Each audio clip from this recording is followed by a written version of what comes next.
Como ustedes sabrán, ya es público que por lo menos en Cava y seguramente ya en los próximos días en el resto de la provincia de Buenos Aires se abrió la inscripción para que los menores puedan recibir la vacuna contra el COVID. Y obviamente esto trae aparejado para todos los papás muchas dudas. Por eso lo convocamos al doctor Gabriel González, especialista consultor en pediatría. Hola Gabriel, ¿cómo estás? Hola, Vero, ¿cómo estás? Bueno, un abrazo grandote a todos los vecinos de Pinamar y en especial a ustedes, a la gente de la tele. Muchísimas gracias. Y obviamente cuando uno habla de vacunas para nuestros hijos comienzan un montón de dudas. Saber qué puede pasar y qué piensan los especialistas en pediatría en relación a vacunar o no a nuestros hijos.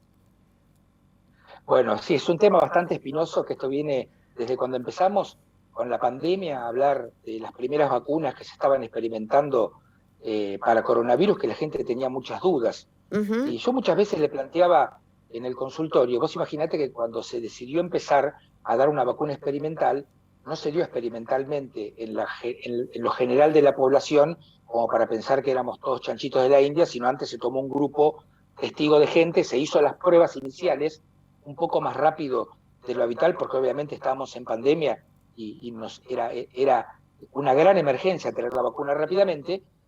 Cuando se tiró al mercado y se empezó a dar a nivel general, había ciertas pruebas de la CDC, había ciertas pruebas de Rusia, había ciertas pruebas de China, de todo donde fabricaban las vacunas. Ujú. Y nunca nos planteamos nosotros en el consultorio, los papás, la gran mayoría, es decir, a ver, muéstreme las pruebas de la vacuna Salk de la poliomielitis, o muéstreme las Claro. pruebas de la vacuna de la tos convulsa. Nadie pregunta nada.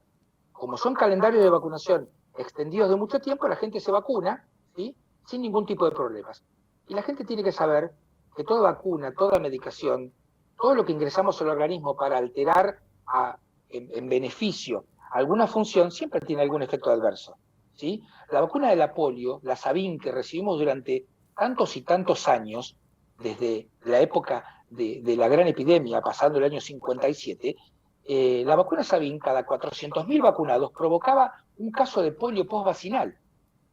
Pero cuando uno sopesa en una balanza los beneficios, ¿sí?, y los riesgos, es mucho más poderoso el beneficio que el riesgo. ¿Y por qué hablo de esto? Porque la vacuna del COVID es lo mismo. Yo te veo ahora en el canal y seguramente tenés gente alrededor y no estamos con tanta protección como antes. No, claro. Tenemos que seguir guardando una distancia, en lugares cerrados la utilización de barbijo, pero a partir del primero ya vamos a poder andar sin barbijo en la calle. ¿Y eso qué significa?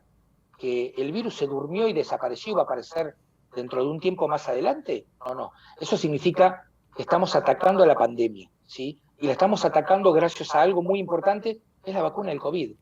No importa la marca, no Ahora importa el tipo de bien. vacuna. Bien, ahora bien, desde el año pasado se hablaba que las personas que corrían más riesgo eran los de la tercera edad y que Por supuesto. los menores tenían menos riesgo de complicación si contraían el COVID.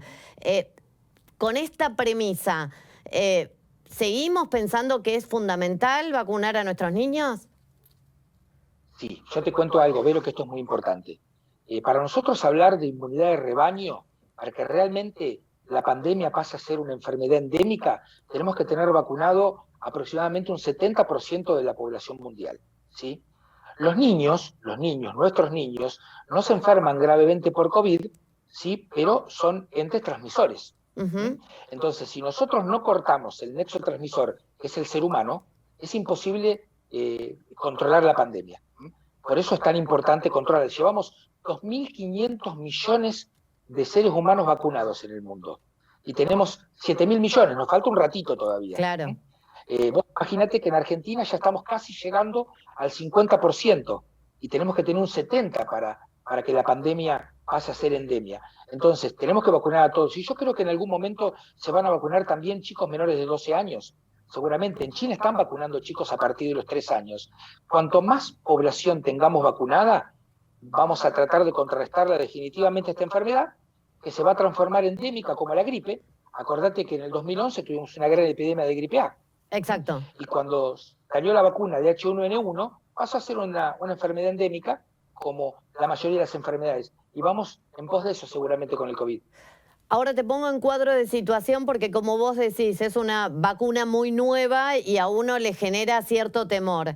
En un grupo familiar Sí. donde la gente mayor ya está vacunada, hablo mamá, papá, abuelos, Sí. y uno piensa, bueno, yo ya no tengo el riesgo de morirme si contraigo COVID. ¿Vacuno igual a los chicos?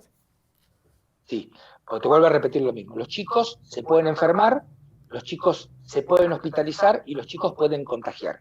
Y la vacuna que van a recibir los chicos es una vacuna con un margen de seguridad no alto, altísimo, porque es una vacuna nueva, esta vacuna moderna, valga la redundancia, es una vacuna ARN mensajero. ¿Y qué significa esto? Para la gente es chino básico lo que estoy diciendo. Total. Pero en realidad es un tipo de vacuna donde le ponen, a ver como para que entiendan, le ponen como un código genético al ARN mensajero, ese va a la célula de la persona, ¿sí? Le transcribe la información y la persona forma una proteína de cápsula similar a la del coronavirus. Cuando pasa esto, el organismo, el sistema inmunológico, ataca esa proteína, que no es infectante porque la provocó el mismo organismo, pero no la reconoce como personal y genera anticuerpos específicos para el coronavirus. Una vacuna sensacional, con un 92% de eficacia. Esa es la vacuna, como vos nombraste, Moderna. ¿Pasa lo mismo con el Moderna. resto de las vacunas o las otras marcas? No, las otras vacunas, por eso se están vacunando específicamente chicos de 12 a 17 años con la vacuna Moderna. Las otras vacunas tienen distintas formas. Por ejemplo, están utilizadas con adenovirus. O sea, el adenovirus le ponen el código genético del coronavirus y generan anticuerpos, ¿sí? Esos los efectos adversos que provoca son mínimos como cualquier otro medicamento, pero la vacuna Moderna realmente es muy eficaz. Estaban hablando en algún momento que la de Pfizer provocaba algunos problemitas a nivel cardíaco, pero vos imaginate, en 10 millones de vacunados, tener uno con una miocarditis contra 9.999.000 que no tuvieron nada, obviamente que el beneficio siempre es mayor. ¿Cuáles son las reacciones adversas? O sea, ¿qué puede pasar cuando le apliquemos a nuestros hijos las vacunas y que requieran la atención del pediatra? Bien, esto es muy importante. Se decía en un momento, en Estados Unidos dicen, por ejemplo, y creo que en Capital también, cuando uno tiene antecedentes de alergias graves o edema neurótico, tiene que describirlo en la página y se van a remitir a vacunar en un hospital, donde si en el caso de tener alguna complicación, ¿sí? Lo puedan asistir rápidamente. Pero las complicaciones que tiene la vacuna son las complicaciones que tiene cualquier otra vacuna, ¿sí? Por ejemplo, la vacuna de sarampión, que es una vacuna terriblemente difundida y sumamente eficaz, provoca mucho dolor y dolor local con inflamación. La vacuna del coronavirus provoca exactamente lo mismo. Puede provocar malestar general, algún pico de temperatura, enrojecimiento del lugar, mialgias, las reacciones adversas que provoca la mayoría de las vacunas del calendario de vacunación nacional. Bien, ¿y cuándo debemos preocuparnos? ¿Qué es lo que tenemos que estar atentos? Si uno no tiene ningún tipo de alergia comprobada, realmente no tendría que tener ninguna preocupación más que la temperatura, ¿sí? Y el dolor local, ¿sí? Bien. La segunda dosis, el refuerzo, genera un poquito más de molestia como los dolores musculares, pero básicamente es una vacuna que no tiene efectos adversos complejos. En estas líneas de fiebre que vos nos describís que pueden llegar a tener los chicos, Sí. ¿se los puede medicar con ibuprofeno o paracetamol o el ibuprofeno no?